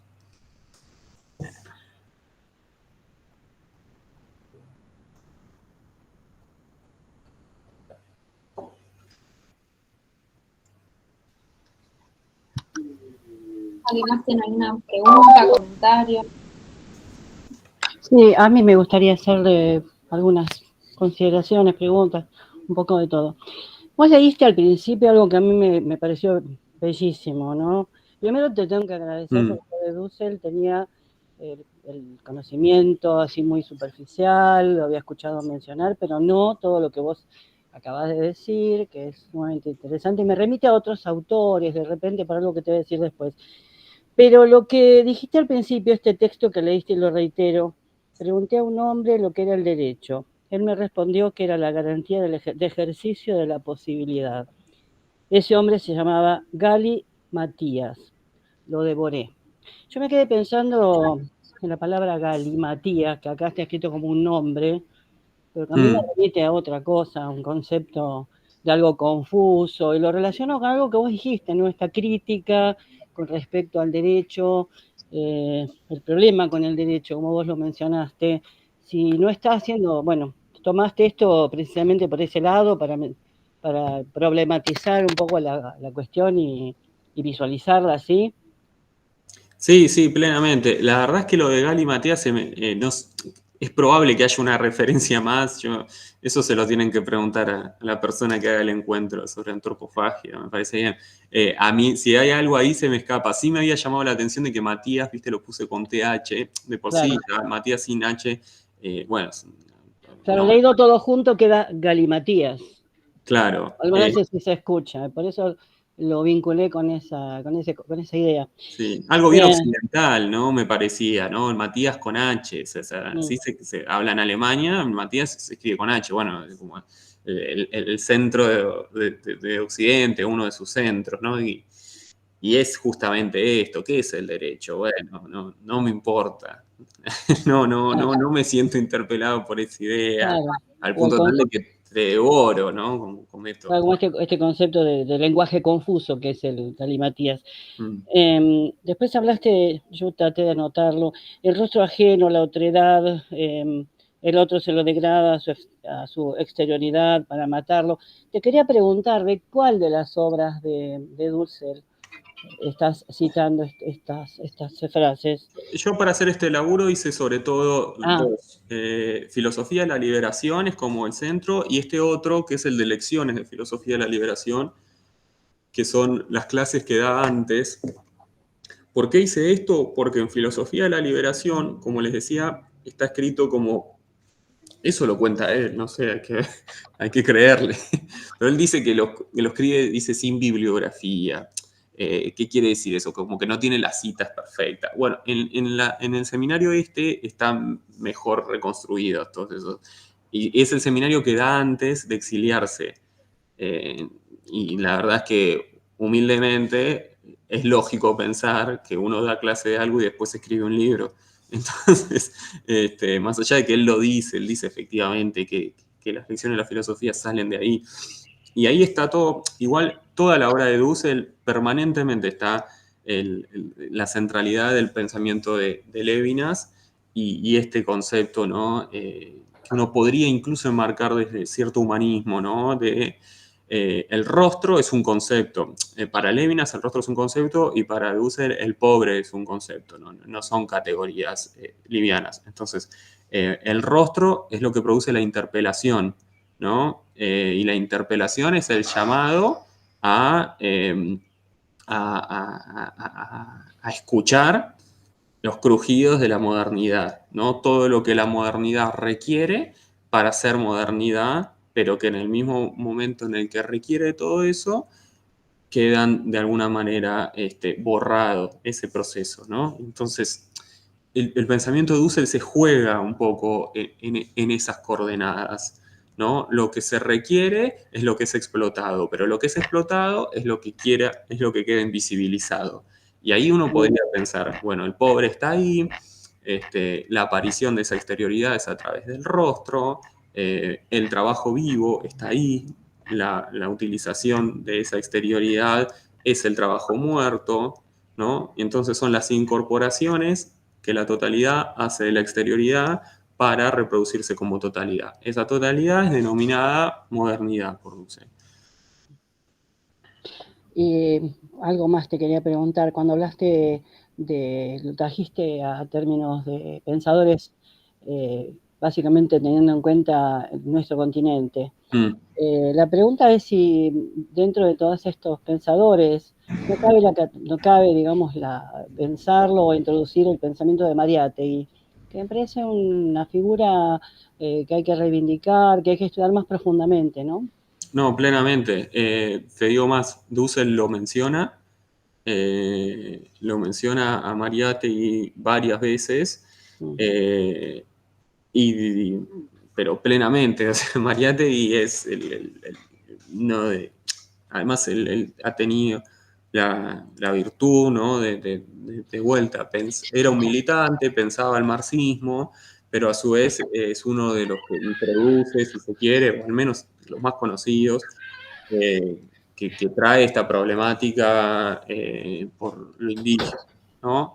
Él funda partidos políticos y trae y empieza a pensar el problema de la tierra, y en problema de la tierra es de vuelta, en general, a Mariátegui dice, ponele Reinaga, que yo lo mencionaba, le discute a Mariátegui que el problema del indio no es el problema de la tierra, dice Reinaga, porque acá en Bolivia ya hubo reforma agraria, los indios ya tienen tierra, y sin embargo el problema es un problema racial, ¿no? Y entonces lo que le dice Reinaga a Mariátegui es, el problema de la raza está antes que el problema de la tierra. Bueno, esa es una crítica posible. Lo que dice Mariátegui, cuando habla de tierra, de vuelta, este es el problema de pensar con imágenes jurídicas. Mariátegui no habla de la propiedad de la tierra, no habla de las parcelas individuales, ¿no? Habla justamente del despojo de las tierras y de la producción forzosa de indios como trabajadores libres, ¿no? Trabajadores libres, así como lo dice Marx, libres entre comillas. Bueno, Mariátegui también se mete con el problema de las oligarquías nacionales. En ese sentido, ahí Perú, Bolivia y Argentina tienen como una tradición medio en común con esas clases dominantes nacionales que representan más al centro que la periferia, por decirlo de alguna manera, en los términos en los que hablamos hoy, ¿no? Pero sí, 100%. Bueno, hace poco viste que salió una antología nueva de Mariátegui y con otros textos. Sí, es un autor recontra importante. Y te digo más, el año pasado Martín Cortés y Diego García publicaron toda una serie de intervenciones que hubo en el marco de la crisis del marxismo, es decir, en México en los años 70, un coloquio que se hizo sobre Mariátegui. Así que, bueno, a pesar de todo, hay quienes siguen recuperando a ese autor y seguro sigue siendo sumamente necesario seguir leyéndolo. Muchas gracias. No, a vos, Mónica. Ahí vemos Fátima y Francisco también habían levantado la mano, así que no sé quién fue primero, pero si querés, Fati. ¿Estás por ahí? Pueden abrir el micrófono directamente y preguntan, y si no, vamos con Francisco.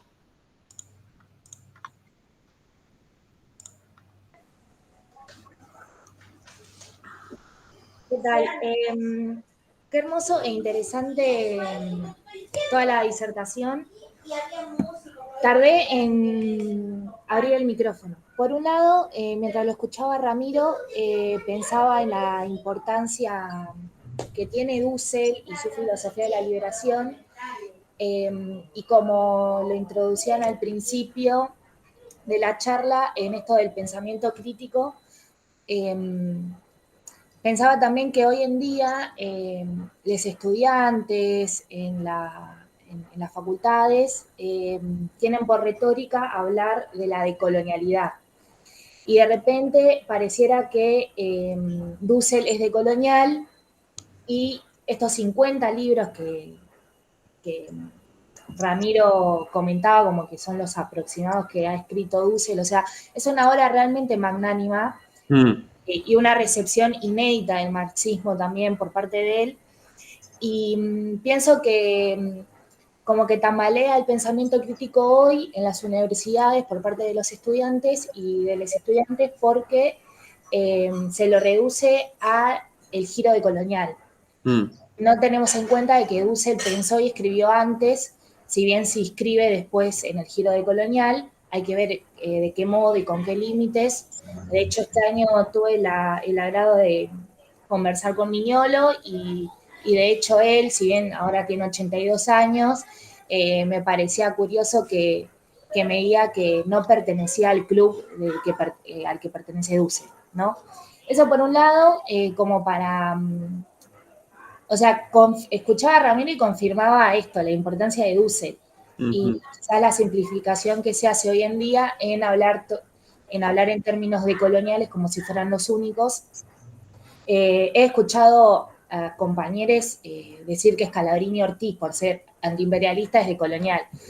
Digo, hay una falta para criticar lo decolonial, que si bien es sumamente importante y es un gran aporte a nuestras disciplinas de las ciencias sociales y humanas, pero no es lo único. Y Dussel es un ejemplo de eso. Eso por un lado, que es como más que nada una intuición que tenía, y por el otro, te quiero preguntar, Ramiro, si es posible pensar esta herencia levinasiana del encuentro con el rostro del otro en Dussel, si puedo usar ese concepto para pensar lo indígena acá en Argentina, porque me interesa mucho saber si puedo vincular ese recurso a la hora de estudiar o analizar las fotografías muy conocidas de los indígenas prisioneros tras las campañas militares, por lo que se conoció la campaña del desierto, en el estado de conformación argentino.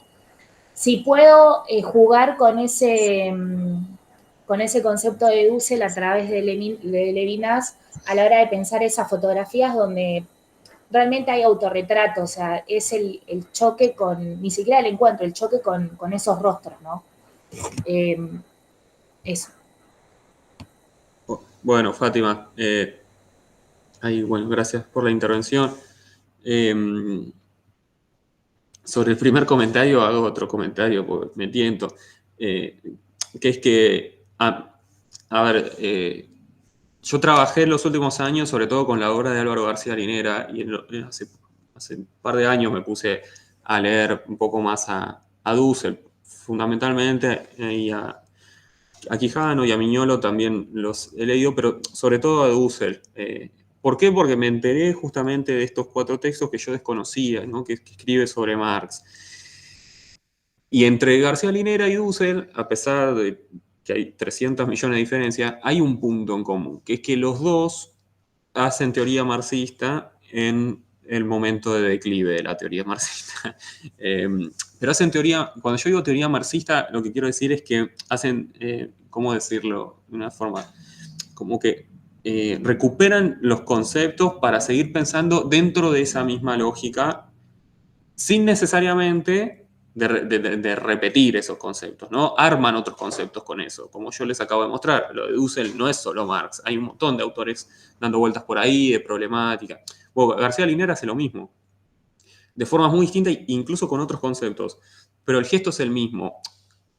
¿Por qué me llama la atención esto a mí? Porque es un gesto a contracorriente de las tendencias generales. La tendencia general era o crítica e impugnación total al marxismo o postmarxismo, tipo Laclau, ¿no? Entonces, el postmarxismo es decir, bueno, recuperamos el espíritu de Marx, el espíritu crítico de Marx, y bueno, y muchas de sus consignas.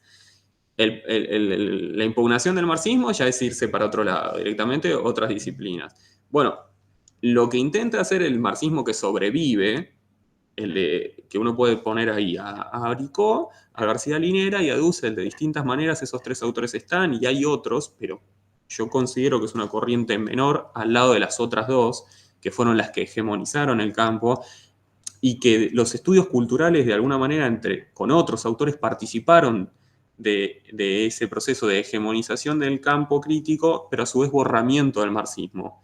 Esa es un poco mi hipótesis, si se quiere, más como conjetural en torno a esto. Desde los años 80 hay un proceso de borramiento del marxismo, del cual algunos autores intentan hacer como una suerte de contracorriente. Aricó, García Linera y Dussel, de formas excesivamente distintas, participan de esa contracorriente. Pero el campo no ganó el marxismo. El marxismo no gana por más que Milei diga otra cosa, ¿no? No es hegemónico el marxismo en las universidades. Esto es así. La formación marxista de los tipos de la teoría de la dependencia podían no ser marxistas, pero eran exégetas en marxismo. Hoy no es así. Hoy un estudiante de nuestras universidades no tiene ese tipo de formación. Sabe quién fue Marx, sí, pero no tiene esa formación. Entonces, Dussel intenta como recuperar algo de Marx. Y ese recuperar no es un recuperar de qué lindo que fue Marx, sino es conceptos claros, ¿no? Por eso el de trabajo vivo es uno de esos conceptos. En ese sentido hay otros teóricos del campo de colonial que no han hecho eso. Yo ahí te decía, por ejemplo, hay otros que dicen, bueno, Marx era eurocéntrico, entonces no nos sirve, chau. Bueno, pero además también eso porque esa imagen es un poco idealista, en el sentido de que uno no puede deshacerse de las herencias así. Es así, es como nosotros pensamos a través de esas categorías de ciertas maneras. Eso por un lado. Y después, primero, con lo otro, el tema ese de investigación me parece sumamente interesante. Pero sí hay que pensar que, primero, obvio, tendrías que leer bien ahí la obra de Levinas, sobre todo, el infinito, no me acuerdo ahora bien cómo se llama ese texto. Gracias, Agustina, Totalidad de Infinito, que es donde está claramente desarrollada esta idea del rostro. Porque lo que se juega ahí es, por un lado, la conformación de la imagen del rostro del otro. Ese rostro no es cualquier rostro, ¿no? Es un rostro que tiene la capacidad de interpelar. Y esa teoría de cuándo se tiene o no se tiene capacidad de interpelar parecería como más afectiva, ¿no? Que simbólica, de alguna manera, ¿no? Entonces, hay que ver si esas imágenes que vos estás recuperando, cómo las leemos, ¿no? Hoy producirían esa interpelación, hoy le producen a alguien esa interpelación. Si eso no está, es como que es difícil utilizar el concepto, me parece, ¿no? Pero habría que ver, hay que ver ahí. Sobre todo esto de cómo se generan, cómo se recepcionan básicamente esas imágenes. Yo decía lo del cuadro de Berni, por ejemplo, pero el cuadro de Berni, esto es como bien industria cultural, se usó tanto que ya a nadie lo interpela. Es eso lo que pasa. Si el cuadro de Berni, después de ser el cuadro de Berni, pasó a ser el flyer de no sé qué y el banner de no sé dónde, y bueno, llega un momento de que tanto nos acostumbramos a esa imagen que ya no nos interpela más.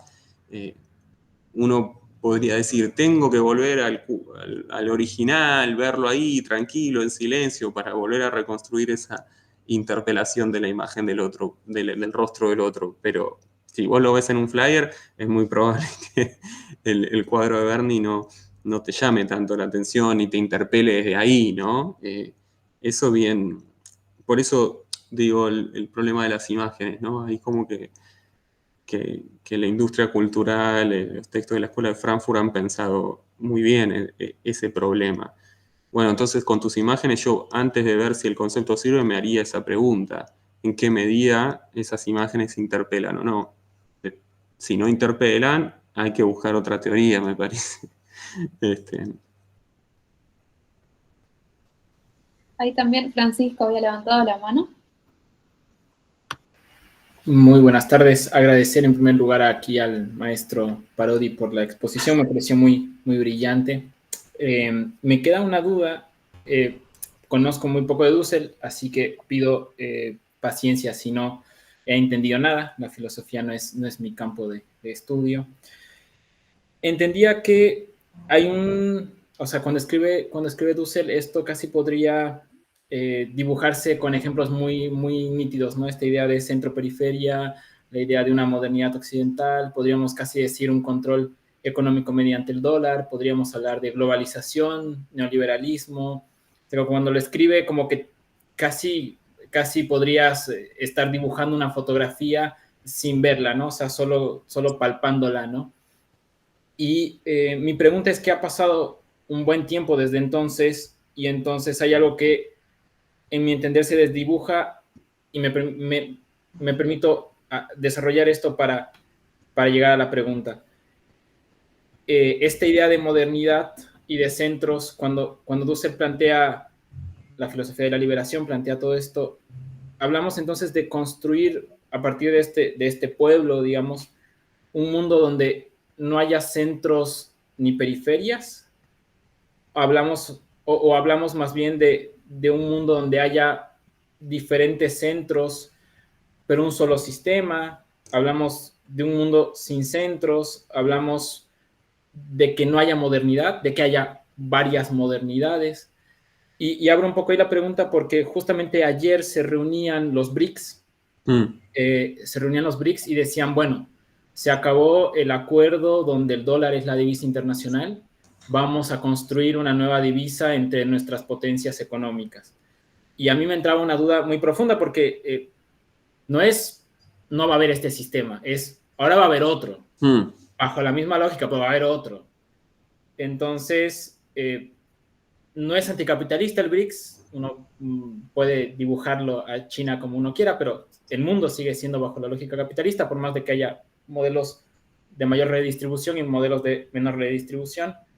Pero con seguridad el BRICS es profundamente antioccidental y profundamente crítico a la modernidad europea planteada como el neoliberalismo a lo made in USA, digamos, ¿no?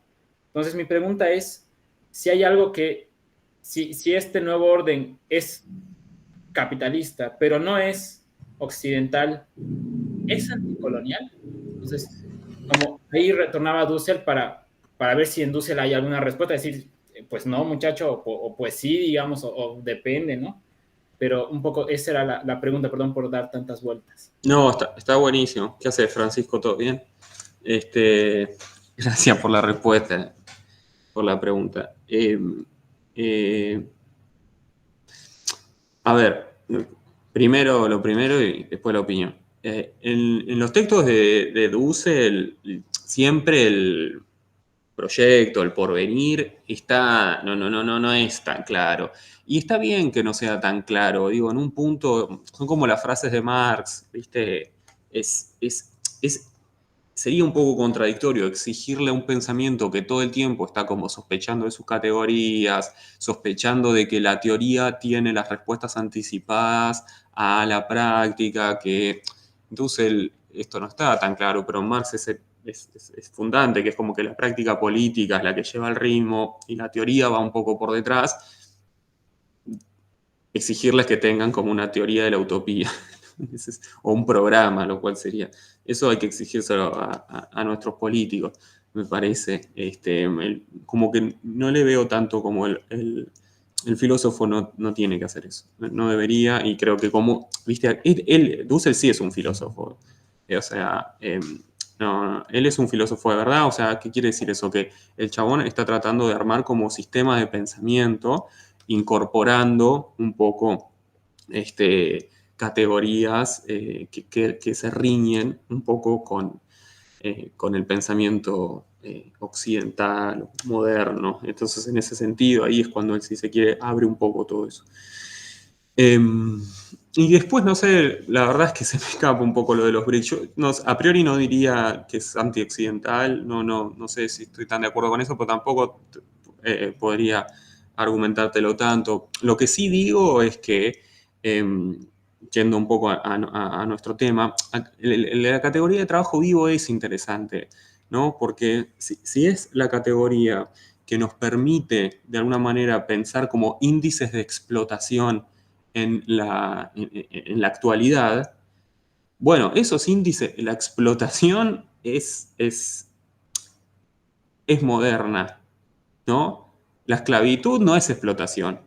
Las relaciones de esclavitud no eran explotación, eran relaciones de esclavitud, ¿no? Entonces las relaciones de explotación sí son occidentales y sí son modernas, en el sentido de que una relación de explotación es una relación fetichizada por el derecho a través de un salario, pero que en su proceso produce trabajo muerto, ¿no? Entonces, y produce extracción de plusvalía. Eso nos lo enseña Marx y Dussel le diría. Entonces, yo diría, los BRICS no creo que estén proponiendo salir de ahí, pero mucho menos China, que ha intensificado estas relaciones de explotación, mucho. Entonces, me parece como que es más un síntoma, si se quiere, de la encerrona del capitalismo con sus propias condiciones necesarias de explotación. El hecho de que hoy estemos viendo a China como, si se quiere, algo no occidental, o bueno, la verdad es que en lo que conocemos por las relaciones de trabajo que están planteando, no tienen grandes diferencias a distintos procesos históricos de Occidente. Entonces, no las vería como no occidentales. Puede sí, es que ahí entran varias frases, pero puede sí ese conjunto de ese proyecto político económico sí ser antiimperialista. Eso sí puede ser. Eso sí puede ser y sería bastante sensato que en un contexto multipolar como el que estamos viviendo, o que es el que aparentemente podría desarrollarse en los próximos años, haya un discurso en contra del imperio anterior. No lo veo raro. Hay que ver igual, ¿te acuerdas que cómo retorna ese antiimperialismo? Pues el antiimperialismo es el antiimperialismo de los años 60, 70, ¿no? El nuestro, el de Dussel, el de esos pensadores de América Latina. Hay que ver. Igual es un tema que me cuesta un poco, sinceramente.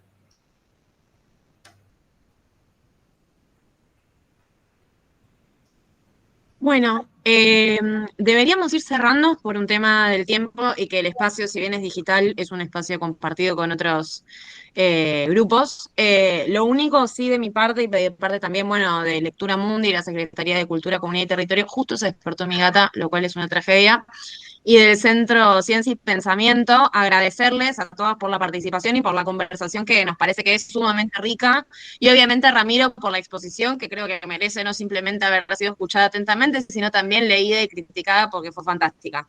La idea nuestra un poco es de comentar que esta conversación se enmarca en un ciclo que hemos dado por denominar Latinoamérica para sí, con la perspectiva de... Un segundo, Listo. Con la perspectiva de poder, en definitiva, recuperar una serie de teorías que nos parece que son muy ricas para la construcción de eso, de las teorías críticas en nuestro continente, pero en su enlace con los movimientos sociales y con las perspectivas emancipatorias también que poblaron nuestro suelo. Entonces, convidarles, ¿no?, la invitación a participar el próximo jueves 31 a las 16 horas de la conferencia de Diego Hiller sobre teoría de la dependencia, y así también, bueno, el 12 de noviembre, que va a ser martes, vamos a estar hablando, como decíamos antes, sobre cibernética latinoamericana con Diego Hurtado y con Carlos Sena, que es un cientista brasileño, y tenemos la perspectiva de finalizar, bueno, con el manifiesto antropófago y toda la perspectiva de la antropofagia brasileña, junto a Annelise de Carli y más comentaristas el 21 de noviembre. Dejo un poco esa agenda en las redes de Cultura y Territorio de la Secretaría de la UNSAM.